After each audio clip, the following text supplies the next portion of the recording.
कोटा से अगली खबर है। कोचिंग स्टूडेंट सुसाइड के मामले में बड़ी खबर आपको बताते हैं। इस पूरे मामले में कोचिंग गाइडलाइन की अवहेलना के तथ्य सामने आए। जिला कलेक्टर एमपी मीणा ने कोचिंग संस्थान को नोटिस जारी किया है। दरअसल 2 दिन पहले पश्चिम बंगाल निवासी कोचिंग स्टूडेंट फौरिद हुसैन ने आत्महत्या की। मृतक छात्र फौरिद कोटा में रहकर नीट की तैयारी कर रहा था और उसके बाद में अब ये सबसे बड़ा सवाल, क्योंकि 28वीं मौत ये है, आत्महत्या, 28वीं आत्महत्या। और इसे आप समझ सकते हैं कि अगर 28 आत्महत्या कोटा शैक्षणिक संस्थान में हो रही है तो अब कोचिंग संस्थान जो कि इस मामले की अवहेलना करता हुआ पाया गया है, जो नियम रखे गए इसके बाद में सोमवार को नीट की तैयारी कर रहा था ये छात्र जिसने सुसाइड किया। और इस आंकड़े को अगर समझने की कोशिश की जाए तो विगत कुछ महीनों में 28वीं मौत हुई है।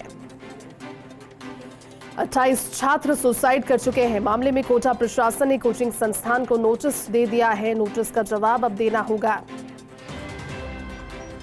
फौरिद हुसैन नाम का छात्र खुदकुशी जिसने की, कोटा जिला प्रशासन एक बार फिर से सतर्क हुआ, लेकिन सबसे बड़ा सवाल कि परमानेंट सोल्यूशन इस चीज का आखिर है क्या।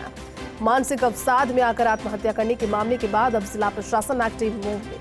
हमारे साथ कोटा से सहयोगी भंवर जुट गए। भंवर, 28 मौतें हो जाना और खासतौर पर एक के बाद एक आत्महत्या के बाद जो गाइडलाइंस बनाई जाती है उसमें कहीं ना कहीं कोचिंग संस्थान की ओर से अवहेलना सामने आई है, ऐसा जिला प्रशासन ने नोटिस जारी कर कहा। क्या फिलहाल जानकारी इस मामले को लेकर भंवर? और देखिए जयती, फिलहाल जो जिला कलेक्टर एमपी मीणा है उन्होंने 3 दिन में स्पष्टीकरण देने के लिए संबंधित कोचिंग संस्थान को कहा है और ये उनसे पूछा है कि जो कोचिंग गाइडलाइन तय की गई थी, जो बिंदु तय किए गए थे, खासकर उन स्टूडेंट्स के लिए जो मानसिक रूप से तनाव और अवसाद में होते हैं और उनकी पहचान करने के लिए एक तय प्रक्रिया है, उसको जिला प्रशासन की तरफ से सारे कोचिंग संस्थान को आवंटित किया गया था। और गाइडलाइन के मुताबिक ऐसे विद्यार्थियों की पहचान करके और कोचिंग संस्थान को इस जिम्मेदारी का वहन करना था कि उनके जो माता पिता है उनको इस बारे में बताया जाता। अगर माता पिता के स्तर पर किसी प्रकार से उस बात को गंभीरता से नहीं लिया जाता तो कोचिंग संस्थान की जिम्मेदारी थी कि वो स्थानीय प्रशासन को इस बारे में सूचना दे। जिला प्रशासन ने अलग से विंग बना रखी है जो कि इस काम को संबोधित करती है, ऐसे तनावग्रस्त और अवसादग्रस्त कोचिंग स्टूडेंट्स की पहचान करती है और उन्हें उस पूरी समस्या से बाहर निकालने का प्रयास करती है। लेकिन इस पूरे प्रकरण में जिला प्रशासन ने प्रथम दृष्टया ये पाया है कि जो मोशन कोचिंग संस्थान है वो इस तरीके की गाइडलाइन की अवहेलना का दोषी पाया गया है। फिलहाल 3 दिन में कोचिंग संस्थान को अपना स्पष्टीकरण देना होगा, इसके बाद प्रशासन इस पूरे मामले में आगे का एक्शन लेगा।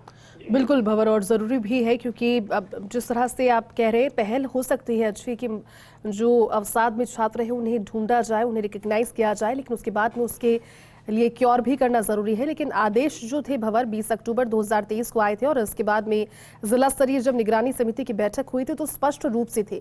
क्या आप मानते हैं कि स्पष्ट रूप से जो आदेश दिए गए थे 8 नवंबर 2023 को वो पूरी तरह से विपरीत होने में अब तक कोचिंग संस्थानों तक पहुंचने में समय लगेगा, या फिर कोई जरूरत है सभी को एक साथ इस चीज की समझाइश के लिए कि अगर अवहेलना की जाती है तो फिर खामियाजा उठाना पड़ेगा?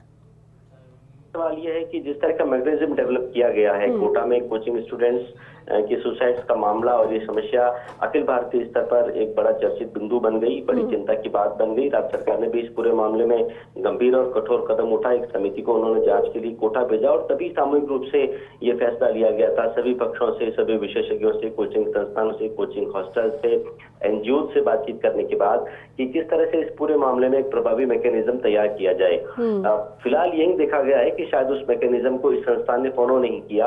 अगर मैकेनिज्म को फॉलो किया होता, साइकियाट्रिस्ट और साइकोलॉजिस्ट की जो टीम है उन्होंने जांचा होता, जो कोचिंग टीचर है उनको भी अब कहा गया है कि वो भी क्लास के बाद इस तरह की एक निगरानी व्यवस्था जो है वो डेवलप करें, तो कहीं न कहीं उसी पूरे मामले में लापरवाही प्रथम दृष्टया जिला प्रशासन ने पाई है और इसीलिए फिलहाल कोचिंग संस्थान को नोटिस जारी करके और 3 दिन में स्पष्टीकरण देने के लिए कहा गया। मैं आपको बता दूं कि जो बंगाल निवासी कोचिंग छात्र कोटा में दुर्भाग्यपूर्ण तरीके से इस सुसाइड का शिकार हुआ है, वो यहाँ रह करके नीट की तैयारी कर रहा था और फिलहाल उसकी जो बॉडी है वो पंचनामे के बाद परिजनों को सुपुर्द की जा चुकी है। ठीक है भंवर, शुक्रिया पूरी जानकारी के लिए।